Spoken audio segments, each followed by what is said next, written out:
Hi, my name is Greg Keene. I want to welcome you to Toasted Soul. Toasted Soul is a podcast hosted by me, Greg Keene. Toasted Soul will be exploring technology news, business news, and just general rants on life. Let's get into it. So, hey everyone, welcome back to Toasted Soul. This week I have with me Caden Forbes. Caden, can you introduce yourself and tell us a little bit about you? As was mentioned before, my name is Caden Forbes. We've known each other for, it's been going on a couple of years now, since like 2013. I think 2012, right? 2012, yeah, 2012, yeah. Jesus. Yeah, we used to work together. Just really from the day we met, really kind of appreciated what it is that you represented, how you carried yourself, just really kind of the stance and the attitude that you had with you. And so we just kind of connected and moved from there. I have been working in technology for pretty much most of my career. We met at Microsoft.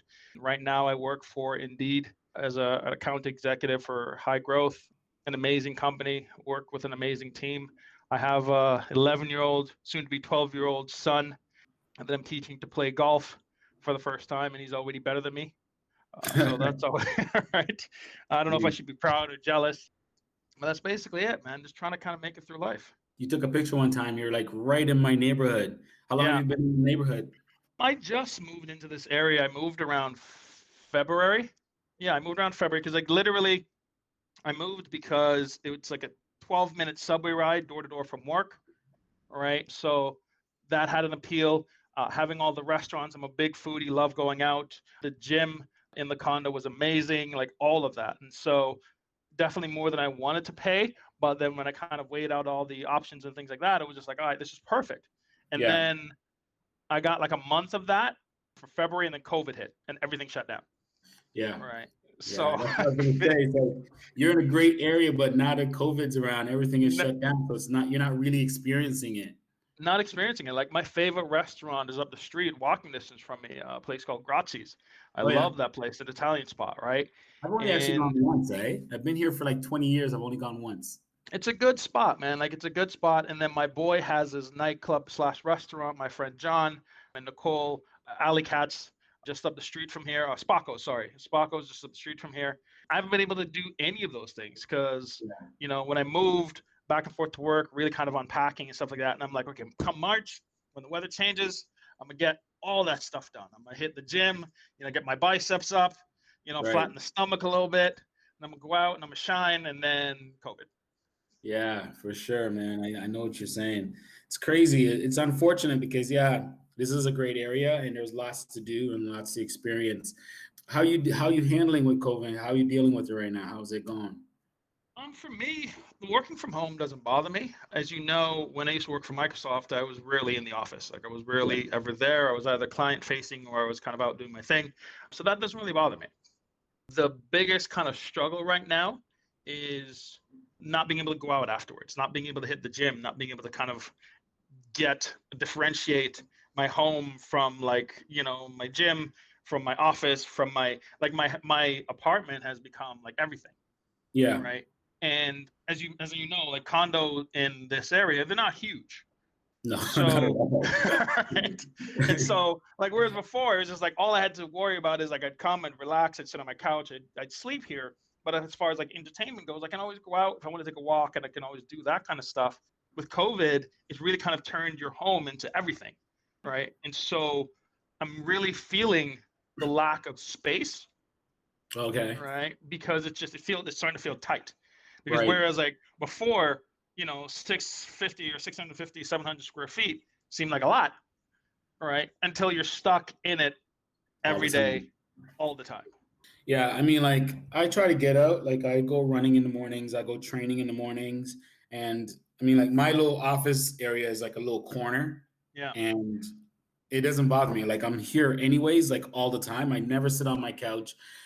On the other times, I'm over building I'm building a project. So it's like, it's Nice. between the corner and building my robot. So, and for me, it doesn't really bother me, but I know for a lot of people, it's a hard time. Yeah. There's no separation, and a lot of people, they need that. It's unfortunate now. It feels like being at home, like working at home would be the perfect and ideal thing, but it's not turning out to be that for a lot of people. And it sounds like it. Because I used to travel a lot. And one of the things that I always used to say is people used to always be like, "Oh, you're so lucky you get to travel for work," and it sounds great until you have to live out of a suitcase. Right? Yeah. So like it always sounds like you're going to all these like great cities and you're flying here and flying there, and it's, don't get me wrong, it has its perks, but you're going to these places to work. You're not going there to kind of hang out and vacation and stuff like that. The one thing that I do have to kind of say that I appreciate about COVID, it's really kind of given me, I've used this time to just kind of make some personal adjustments and come to certain personal realization. It's given me the opportunity to kind of step away from some of the noise and distraction and people and things and stuff like that, and really kind of dive a little bit deeper in myself. And like I've recently started to see a therapist, just kind of because it's, when you're not constantly moving, it gives you the opportunity to really kind of sit back and hear yourself and really kind of see what's happening, because there's no distractions. Right. And it's more quiet. Right. And so with the quiet, it's just you. So you have to kind of listen and hear what's going on, and kind of came to the realization that, there's some stuff that I need to fix within myself. And I think that's with everyone, right? Everyone needs, they don't realize that there is stuff that you need to fix with yourself, because we are in a society that we're always moving so fast. Yeah. We don't take the time to like look in and say, hey, what's going on right now? How you feeling today? You know what I mean? Look in the mirror and say, how you feeling? Maybe you need to sit and talk to someone. That's a very good idea, is that people should be taking this time to think about self. Yeah, because like, bro, when I look back at like the days, like I'd wake up in the morning, I'd get up, I'd shower, I'd get dressed, I'd go to the office right away. I have my meetings. If I have client calls, I have stuff I got to follow up on. My morning, my morning goes by, it's lunchtime. By the time that's over, I have other stuff. And so, and then even after work, it's like, okay, I'm going to the gym, I'm going to meet up with my friends. I don't have to stop and listen to myself, right? There's always something to distract me. But one of the things with this time is it's given me the opportunity to kind of sit and figure out what I want long term, right? Like, me, like, but I was a serial dater. Like I always had, right? Like that, I always had that life, bro. Like it was never a thing. Like it was always like one after the other, and I always had choices and things like that. But like as you kind of mature and you stop the noise, you realize that it's not the way that you should live, right? Like we're not designed for that way. We're also not designed to be alone. But one of the things that I've always said is if I'm going to ask for something from my partner, I got to be able to bring that to the table. For sure. Right. And so if I'm going to be like, listen, you have to have A, B, and C, I have to be able to give A, B, and C. If I got to be like, okay, so financially, this is where I think you should be for us to go there together, because this is where I'm at. Right. And if she can meet me there, cool. Mentally, if I'm saying this is where I need you to be because this is where I'm at, she can meet me there, cool. But if I'm saying I need you not to be crazy and to kind of have your stuff together, I got to be able to offer her the same thing. Right? It's like tit for tat. I remember dating some women that would ask for like all kinds of different stuff. Like, I need a man that's physically fit, and then you meet them. I'm like, but I'm like, here I am, I'm running, I'm working out, but girl, like, if you're asking me for something, come to the table with the same thing. You know what I mean? Or come and say, hey, I need your help to get to the next level. And then that's what a relationship is. It's about relating, and it's about being partnership and helping, right? So it's like, yeah, I've been there for sure. Yeah. And so like for me, the adventure is not the destination, it's the journey. Right. Like I want to have the kind of partner that I can look back at, and 10, 15, 20 years from now, we look back and it's like, yo, babe, look where we are now. Right. And look where we started, and we did this shit together. Like you and me, you had my back, I had yours. And that's the thing. Like it's not a one-sided thing. Like straight goods, if she's gonna rub my feet, I'm gonna rub hers. Right? If she's gonna have my back, I'm gonna have hers. That's just the reality. And it's the same thing, which is part of the reason why I started seeing the therapist, because I want a relationship that leads to something. I want a stable, functional relationship. And if I'm honest, I never saw that within my own family. Like I never saw that with my mom and my dad, right? So I honestly don't know what that looked like. So I kind of had to figure that out. Like I was married before, and straight goods, I'm the first person to admit I messed that up. There's no there's no question. I got married like way too early, and I had no clue what I was doing. I was making shit up as I was going along, right? But that's kind of, I didn't want to repeat that same thing. Yeah. Right. You don't want to repeat that, and you don't want to actually pass that on to your son too, to my right? kid. Right. And so, and it's weird because like my 11-year-old son, like he came to me the other day and we were just kind of kicking it, and we were sitting down and he's like, you know, Pop, I worry about you. I'm like, what are you talking about? Right. He's like, well, I want you to settle down and I want you to be happy. And, when are you going to get married? You're not getting any younger. And I'm sitting there going, bro, just go eat some cookies and lie down, man. Like, what are you doing? You're amazing, man. Right. But he's seeing this stuff. And so like, it was just like, how do I ensure that my kid, as amazing that he is, still maintains that amazingness as he grows up? And he's looking at me like he wants to do everything that I do. His birthday was coming up and his mom messaged me and she's like, your son wants a suit for his birthday. I'm like, why? Like out of all the things that he would want, why does a kid want a suit? And she's like, because he sees that that's what you wear and he wants to be like you. Right. Awesome. And I'm sitting and she's like, I don't know what's wrong with your boy, but come get your kid. Right. Same thing. Like same thing with like golfing. I took him to, he was calling me and he's like, so where are you off to? I'm like, I'm going to the course. And he's like, hey, can you take me there sometimes? I'm like, how about we start off at the range, see what you think of it. If you like it, that's great. We'll go from there. He went, loved it. His mom messaged me. He's like, he hasn't stopped. He's on the patio right now practicing his golf swing. Right. And he's into it. Like he's watching. Right. And so many things that I do, he wants to do, and he wants to be dad. And so I got to make sure that dad is not messed up. Right. To make sure that my kid's not messed up. I was dating a girl a few years ago, and she had a son, and I just I'm like trying to figure out how am I going to be like this stepfather, you know what I mean? Because I've never been in that position before. Just the short time I spent with him was amazing. And so you being a father and seeing your son trying to emulate and be like that must be something else. That must be unbelievable. Dude, it's amazing. And he's such a good kid. Like he's just, I wish I could take credit for it, but it's not. Like it's completely like a good kid in spite of me. Right? Like it's like I give his mom 100% credit on that, right? Because he's such a good kid. And like I was joking off with my friends the other day and I was looking at him. I can't remember what he was doing, but I'm like 11 years ago, you were my balls guy. Like you weren't even a person. Like how are you walking around right now, right? And just kind of being a fully functional human being, but he is.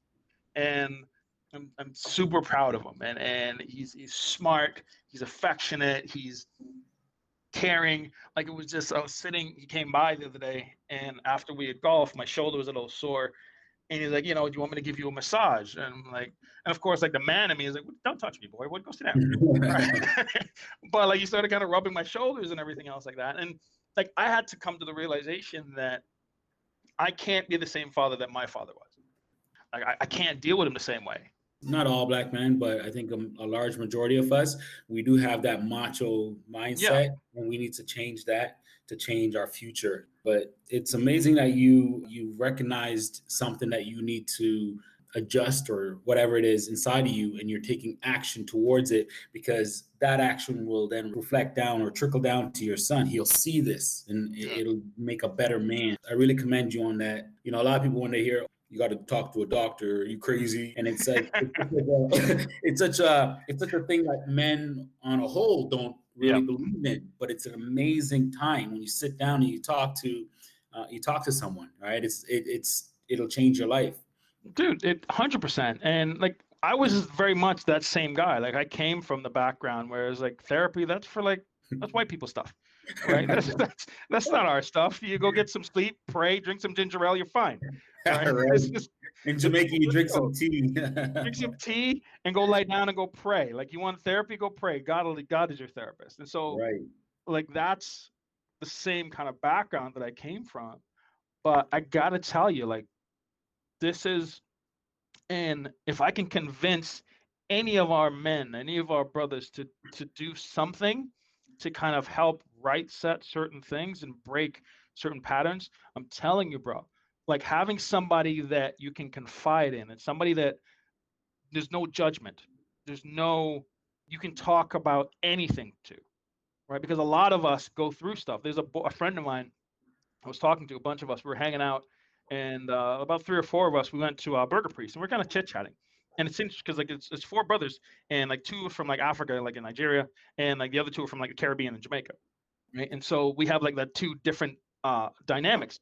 And like, one of my boy, we were talking, and he was saying, he's like, he's like, I think there's something wrong with me. I'm like, why? Because he's like, I don't cry.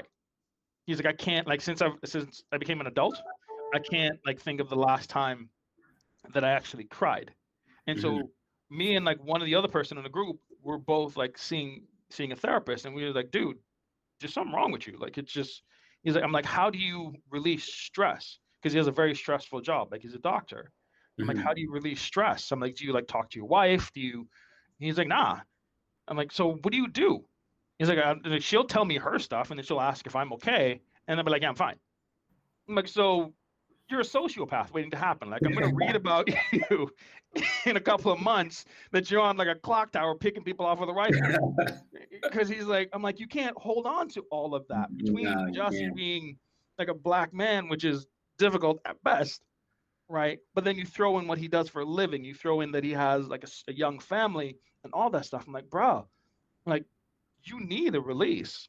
He probably thinks he can stand behind that wall all day and just keep replacing the bricks. But there's going to be a time when all the bricks just start popping out too fast and he can't keep up, and it's going to come crumbling down, and it's not going to be pretty. You know what I mean? And he's a good dude, man. Like, he's a solid guy. He loves his family, loves his wife, loves his kids.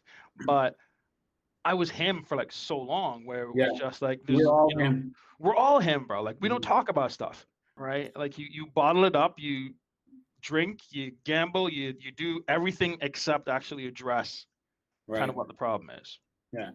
And I think sometimes too, the problem is that some people want to talk and they just don't know the right person to talk to, or they talk to the wrong people. Talking to a professional will help you, and a professional also knows the right things to ask and the right ways to lead things. So I think it's very important to talk to professionals. I've done it in the past. I think it's beneficial.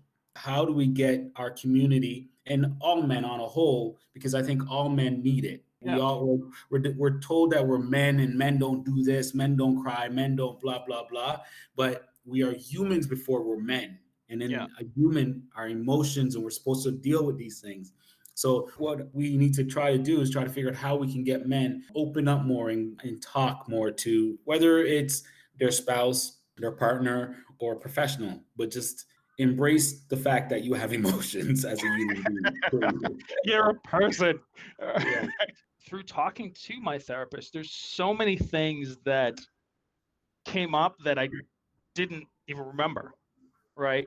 And then he was able to kind of align current behavior with stuff that happened like when I was younger. And it's because like and it all kind of starts to fill in the gaps as to why I am the way that I am, as to why I do some of the things that I do. And it allows me to then begin the process of healing and fixing those things and recognizing some of, the things that I've gone back and reached out to women that I did just wrong. Right?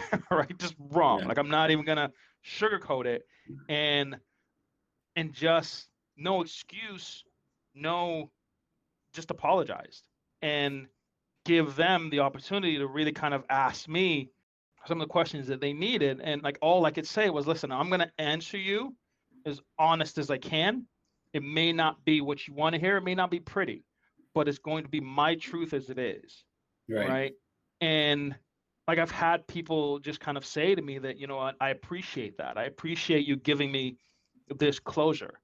Because like there were people that I dated that were amazing women and I messed it up. Yeah. Right? Because it started to feel too real. All right. I'm like, what do you mean you want to settle down and have kids with me? That's crazy. Like, what are you doing? All Yeah. right. And so of course I'll do something actively to mess it up. But after, and I mean, I don't know if you're anything like me, you know you're messing up, but it's like hitting a block of ice when you're driving. You Like can't. you Yeah. feel the skid, but there's nothing you can do. All right. Like, you know, you're messing up. You know, you shouldn't say this. You know, you shouldn't do this. But at this point in time, you're already deep into the spin out.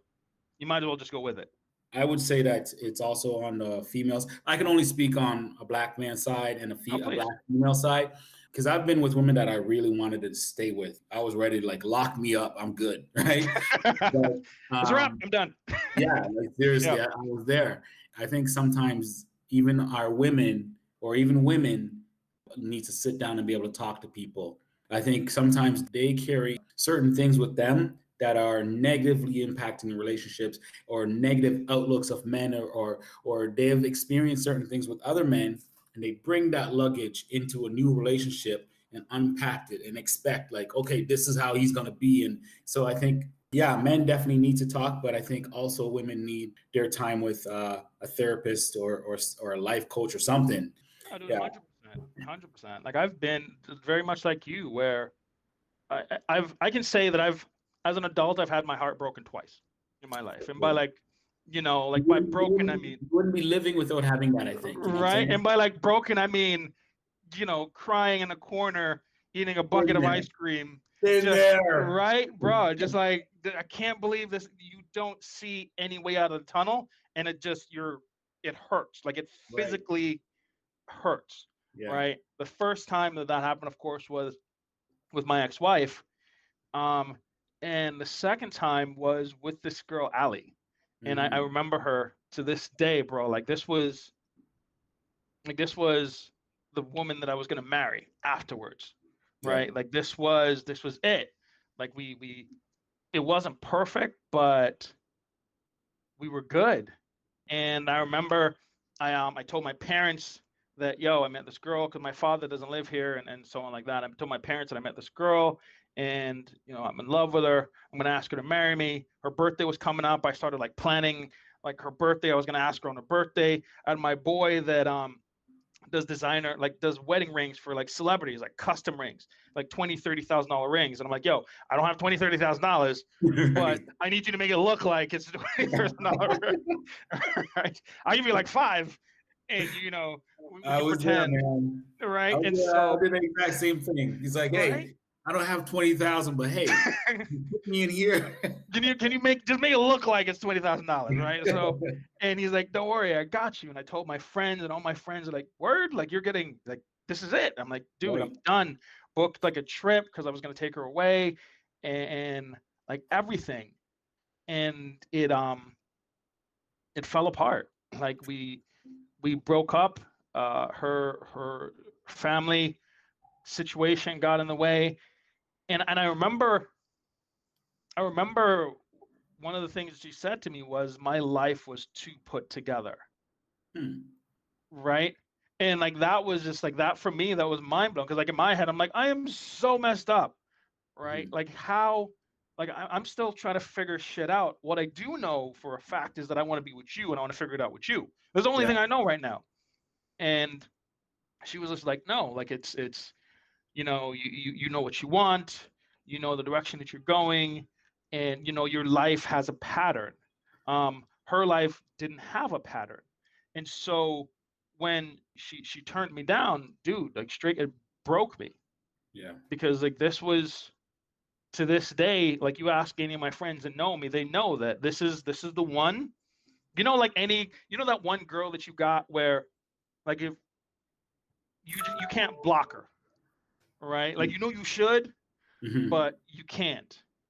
Right? And, you know, like, when she does message you from time to time, as much as you know you shouldn't respond, like, you do. right? And You so that would, you still got a string, man. I still got that string, right? Yeah, yeah. And so like it's that was that second time, and like I said, man, like it hit me hard, but I couldn't see that that's what I was doing. And so because that hurt, because that left such a huge hole in me, I started to like just kind of fill that hole any way that I could, Yeah. right?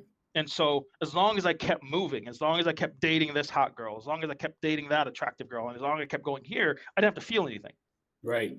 right? Yeah. And so that hurt just kind of got buried deeper and deeper and deeper. It never went away, No, it's never right? going to go away. And I ran around, I did a lot of damage. Right. Right. Right. And so, like you were saying, she could have definitely used, there's some of our sisters that does require that, you know, that opportunity to talk to somebody, that therapist to really kind of break shit down. And because like her telling me that my life was was way too put together for her to, I was sitting there going, are you sure I'm the right, like, me? Right. Have you seen me? Like, Yeah. I'm a mess. Expectations, man, they're, I don't know, just crazy.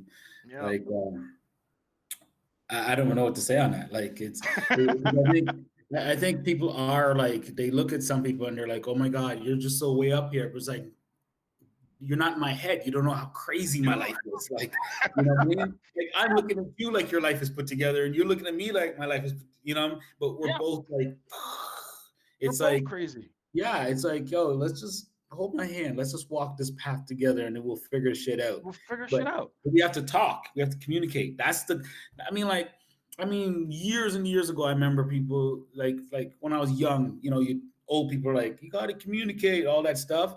And it's so true. It is so true, bro. Because it's still true. If you're in a relationship and you don't know what that person's thinking and you just start to speculate, you're gonna go right off the tracks. If you're both communicating, then you know it's like, oh, this is where she's at. Oh, this is where he's at, and then we can come together and say, hey, grab my hand, let's go. I got you. Without that, we're both just communication. It's not there.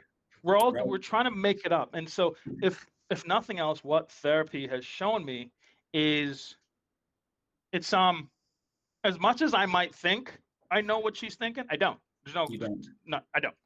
As much as she might think she knows what I'm thinking, she doesn't. And I can say this for a fact because, as I said, like I've gone back and had like conversations with people, and I've expressed kind of what I thought at the time they were thinking, and they're like, nah, that wasn't it. And they've expressed what they thought I was thinking at the time. Yeah. I'm like, you couldn't be further from the truth. Right. I mean, like, dude, if we could get in someone's head, I'd be at the blackjack table every day, bro. Right. So yeah, we got to stop. We got to stop thinking like we're mind readers, and we got to start opening up our mouths, you know? But the other thing is that our sisters got to, first off, you got to stop expecting us to know what you're thinking, right? Like we don't. Let me put that out there. No clue. No clue. Right?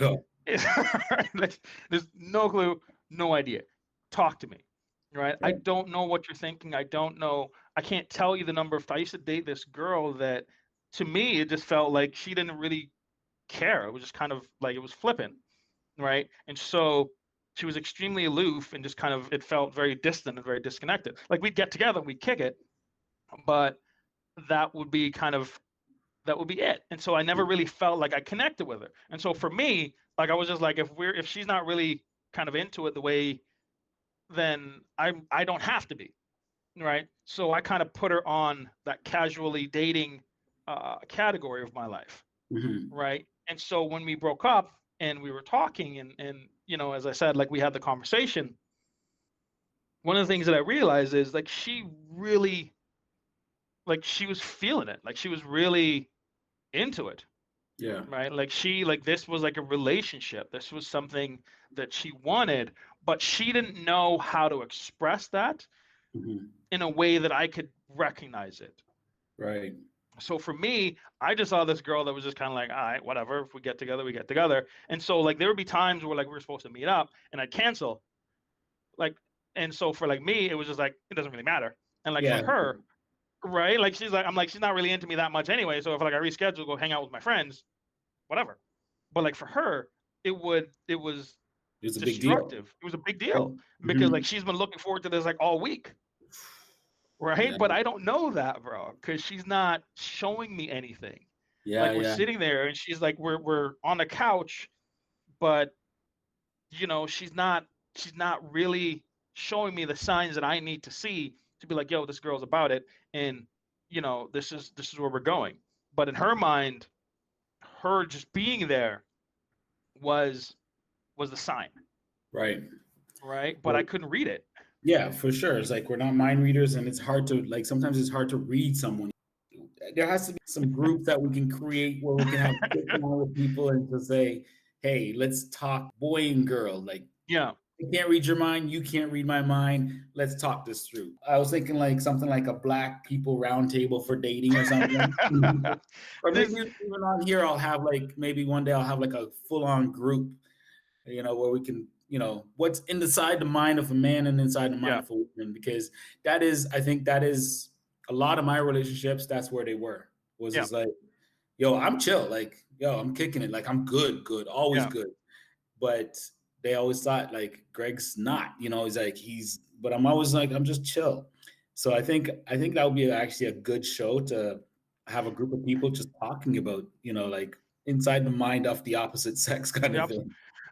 A friend of mine, Rachel, used to do this event called Inside His Head, right? And what it was like a panel of men that would go up and they'd speak, or like it was a panel of men and like a room full of women, and the women could ask these guys like any questions that they wanted, and the guys used to have to answer. And I was on the panel a couple of times. And the thing that always surprised me, used to surprise me is like some of the questions that these women would ask. Because like as a man, I'm sitting there going, how do you not know this? Like what's like, are you kidding me? But like time and time again, like we would get those questions. The struggle or the difficulty or kind of where it fell a little bit short is not in the intent and not in the preparation, but we have to make sure that you're being honest, right? You stop placating the crowd, right? Like it's if it's the truth, it's the truth, whether it be comfortable, uncomfortable, or whatever it is, right? Like it's just like, because I remember one of the first times that I was on the show was like, it was like after my divorce, there was like a phase where like I only dated white girls because, you know, the pendulum swings the other way, and so very much. So my whole messaging was, you know, like Caden only dates white girls, and this is why, right? And it wasn't that I didn't like black girls. It wasn't that was the case. And so when she did the event, she did like a little quick synapses and videos and stuff like that. And she put the actual subject line, you know, here's Caden.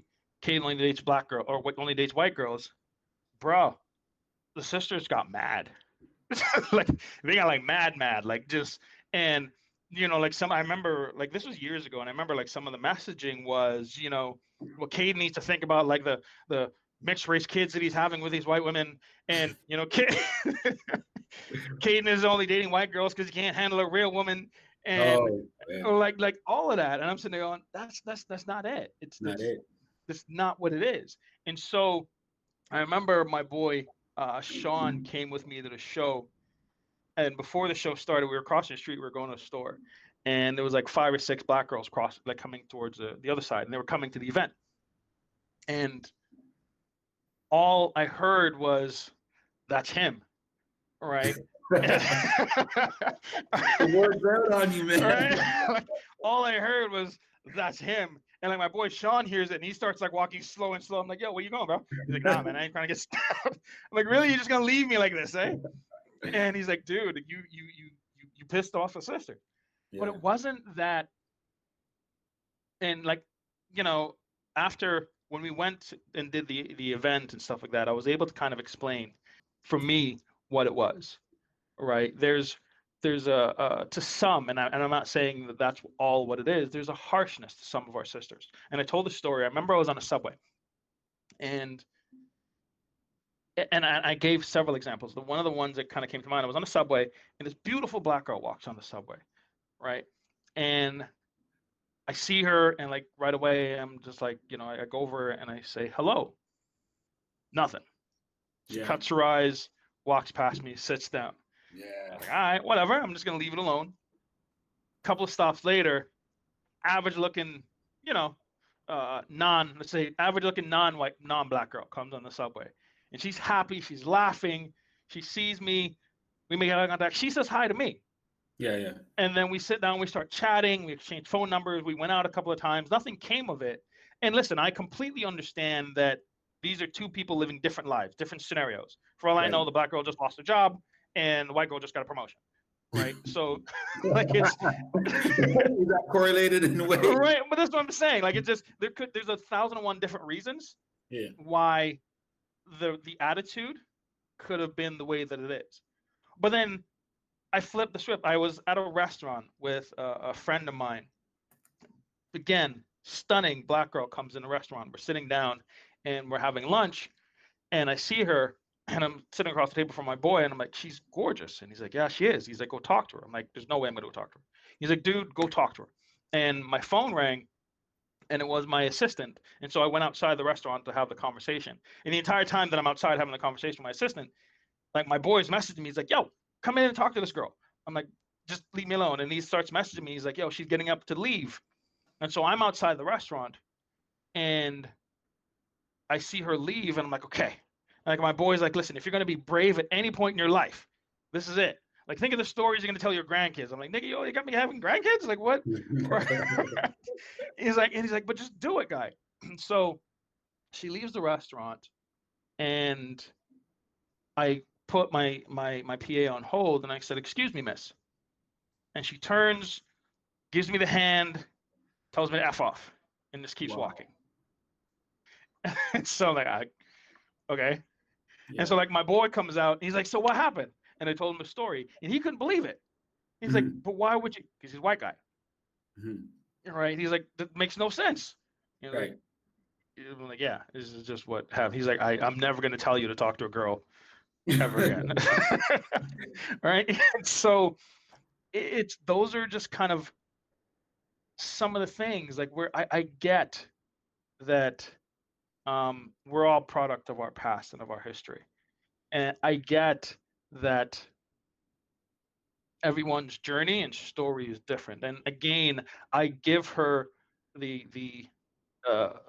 possibility that she could be having a rough day. I get all of that. Yeah. But it makes it really difficult to continually to be like, I want to support, I want to be, this is who I want to be with, this is who I want to get with, when every time and time again, when you approach them, you're hit with that wall, bro. Yeah. I mean, like, I think we've all been there, but for me, I love black women, so I just keep going. 100%. No, don't get me wrong. I'm not stopping. Like, I'm not giving up, but I'm just saying y'all can make it a little bit easier. Right. Like sometimes I look at people and I'm not even thinking about approaching them, right? No. And I just give them a smile, like I'm acknowledging you. You're walking by, I'm walking by, and then they keep going. I'm like, okay, it's like whatever. I wasn't gonna stop and talk to you. I was just like, hey, I recognize you. There you are. I appreciate you as a black woman, as a black person. But they just keep it moving. I'm like, okay, cool, no worries, whatever. But yeah, I mean, like, meeting women and the whole dating thing is sometimes I'm 47. I have no answers for you. The only answer I have if someone comes up to me and says, yo, Greg, you're 47, man, you've dated some women. Can you give me some advice? The only thing I could say is communication. Like, that's all I got, because I've tried everything. Be honest. That's it. Yeah, I've tried everything, and it's like, yo, I'm not where I want to be on that level in a relationship. So it's like, it's a difficult thing. And I think what it comes back down to is I think everybody has stuff that they need to deal with and look at on a different angle and realize that he's not like that and she's not like that. We're people, and we're all going through our own things, and we can't assume that we know what that person is thinking, because it's gonna literally, like how it says, make an ass out of you and me. You don't know, right? And for I totally understand when people are like, yo, I'm gonna try the other, like I'm gonna try dating the other like I get it. white people or black people. I get it. I do get it. Switch it up a little bit. I get it. Yeah.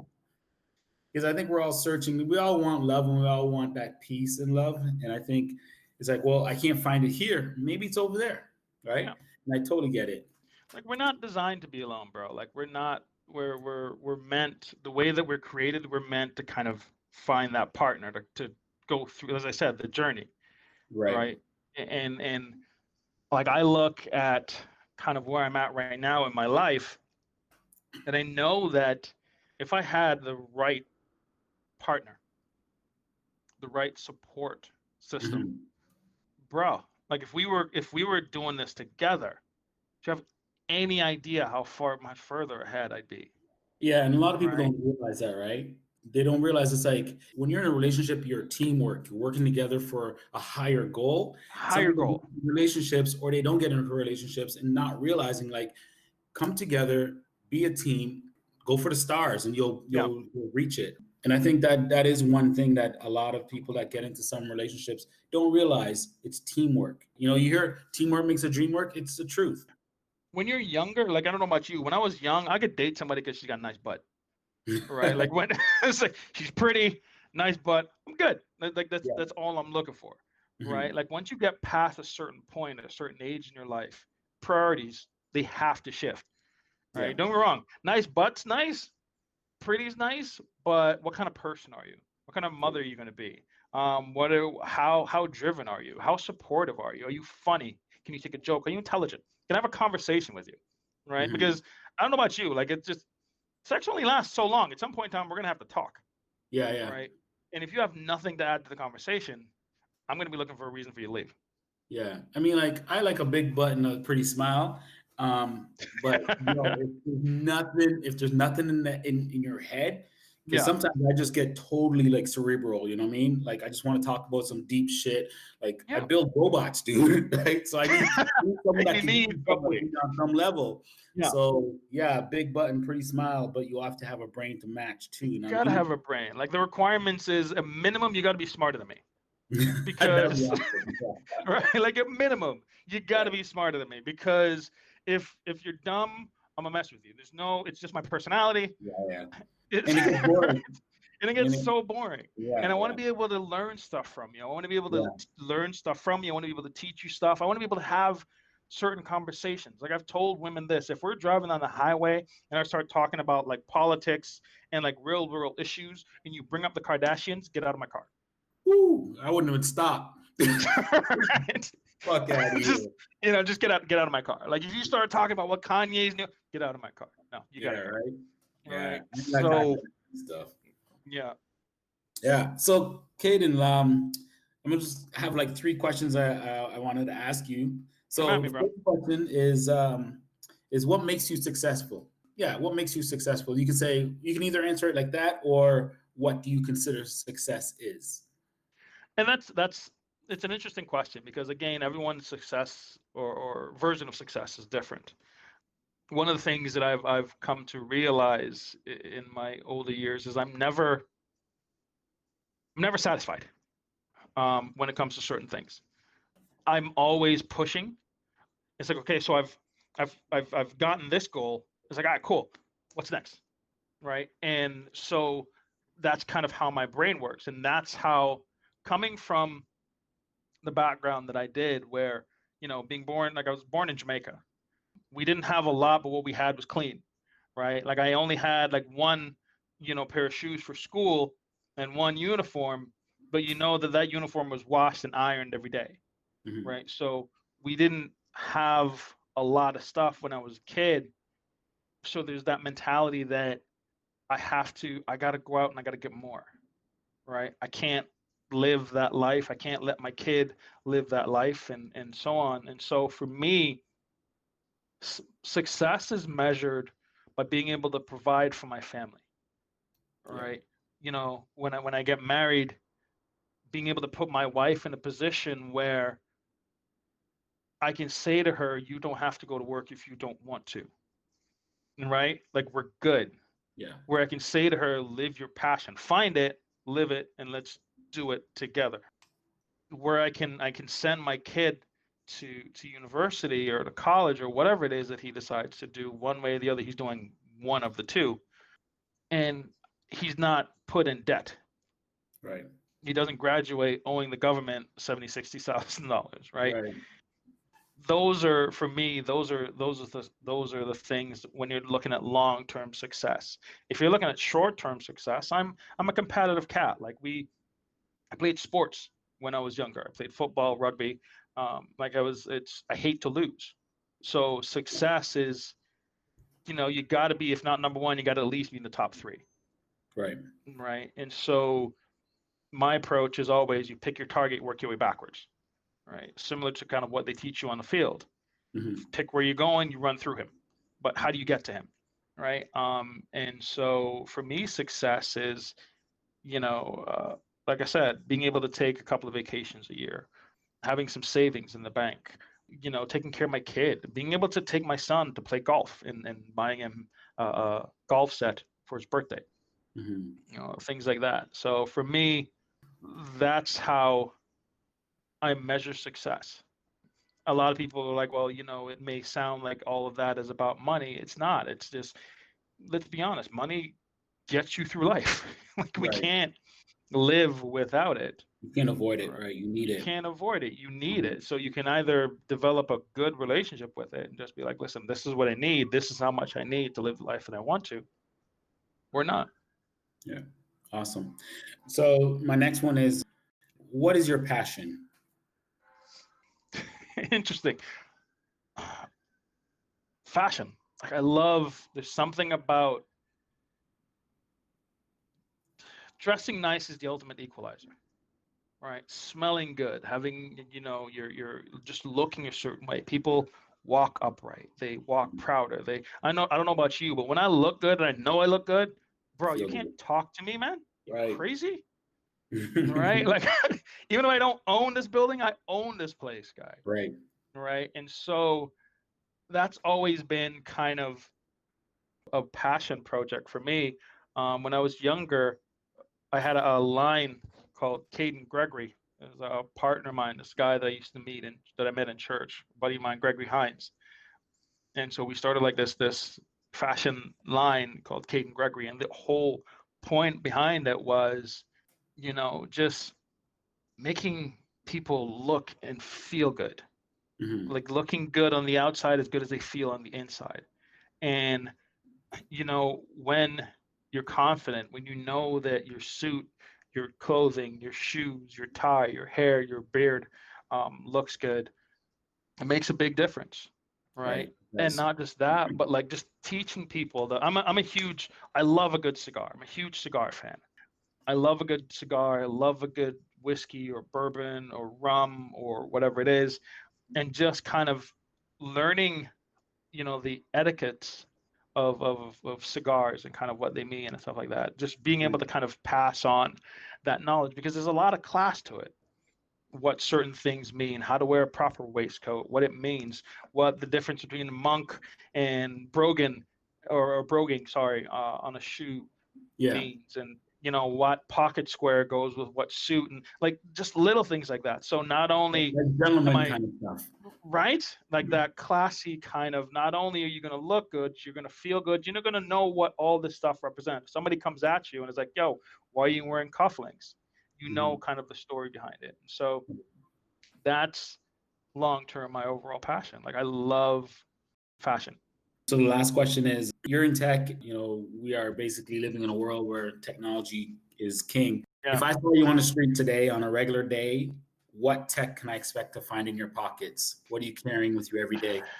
I hate to say this, but I've gone iPhone. Like I remember, I know. I remember, like I resisted for so long. Like I was Android guy, like Samsung all the way. Yeah. Right. You could customize it. Ease of use. If I'm completely honest, like I got tired of getting viruses on my goddamn Samsung. Wow. I got tired of getting viruses on my Android. All right. And not just that, but like the company that I started to work for, a lot of these companies, when they give you computers, it's Apple, right? Because they're tech companies, they give you an Apple device. And so I remember when I got my first iPhone, it was literally just the company that I was working for gave me a MacBook Pro and then gave me an iPhone. And then I kind of had to use it. And then subsequently I started to realize, okay, well, it's simple. Like you get a new iPhone, you punch in your login, everything comes back to you. Like I don't have to worry about anything. Yeah, right? yeah. And then there was a point where like I was still resisting it, and I wanted to get like a watch, but I hated the Apple Watch. I'm like, it just looks chunky. There's no, because I'm a watch guy, right? Mm-hmm. Like, I have my Breitlings, I have my Rolex, I have my Bulova, I'm a watch guy. So for me, like wearing an Apple Watch was almost disrespectful, right? But like every time I kind of realized what I wanted from a smartwatch, everything kept coming back to the Apple Watch. I even went out and bought like a couple of some of the other watches and had to return it because they were just trash. And so when you look at it and you're like, oh, well, it's not as good as the Apple Watch, but it's close to it. And it was just like, so why don't I just get the damn Apple Watch? So if eventually it all just kind of came back. So you'll find my iPhone, you'll see me with my earbuds because it's just easy to use, and you'll see me with my Apple Watch as long as I'm not going anyplace fancy. So yeah, that was great. Was there anything else you wanted to talk about? Anything else going on that's I mean, the golf, but I think I'm gonna be a horrible golfer. Oh, bro, we're all terrible. We're all terrible. A couple of us are going on Friday, so if you're around, if you're available, would love for you to come out. Like I said, my swing is ugly. Like it's ugly AF, bro. But it's straight, and I can get it around 250 on average. So I was like, all right, I'll take that. Yeah. But I mean, I'm golfing, going back to kind of like my passion. I've started my own shoe line that we have. All the dress shoes, all different kinds, like dress, casual, like walking shoes. It's all handmade in Africa. And so it's me and a buddy of mine that's actually launching it here in Toronto. We're looking to kind of, COVID is kind of slowing everything down. Killing it. All right. But I mean, one of the highlights of it is, it's two black men started this line. Everything is handmade, like genuine leather. Comes with like the matching belt, and we can do like whether it be goat, snake, gator, cowhide, whatever it is. And we're going to be launching that later on this year. Do you have any plugs anywhere someone can go get some more information or sign up right now? Not for now. We're still in the process of it. Like my boy right now is in Africa. He's bringing over a bunch of samples. He was supposed to be here like 2 months ago, but COVID. Right. But like, so in essence, we're waiting to have kind of some of the samples, because like the overall plan was to, kind of launch this over the summer, different events, and really just kind of do like that guerrilla marketing where like we're at all the events, our shoes, and just really kind of promoting it that way. But we're going to have to come up with a couple of different ways to do things. But as soon as we get everything finalized, we got the site and everything done, don't hesitate to reach out to me. In the meantime, if there are questions or concerns, or you want to know a little bit more about it, you can always hit me up on Instagram. I think my Instagram, I think it's private, but I can always make it public. And I'm more than happy to kind of put you on a list of people to kind of keep up to date when things change. But it's, you can find me at, I think it's like World Champ 77 or just Caden Forbes. Okay, cool. Or they can contact us at Toasted Soul too, and we'll reach out to Caden, and definitely 100%. Have Caden back on, and definitely we could talk a little bit more about your shoe line that you guys are bringing out. But Caden, thanks for coming on, and I can't wait to have you back on again. And yeah, we'll definitely meet up and grab a drink or go golfing. Absolutely, bro. When this whole thing is over. But listen, I want to congratulate you on doing this. Amazing. Super proud of you, brother. Thanks a lot, man. All right, Dave. All right, see ya. All right, take care, man. You too. Bye. Peace. Thanks, Caden. That was great. Can't wait to hear more about your fashion line. And that brings us to the end of another episode of Toasted Soul. Thank you for listening and supporting Toasted Soul. Visit us at toastedsoul.com to leave comments or book guest appearances and to get news on Toasted Soul. Please join us again next week. And as always, live with soul.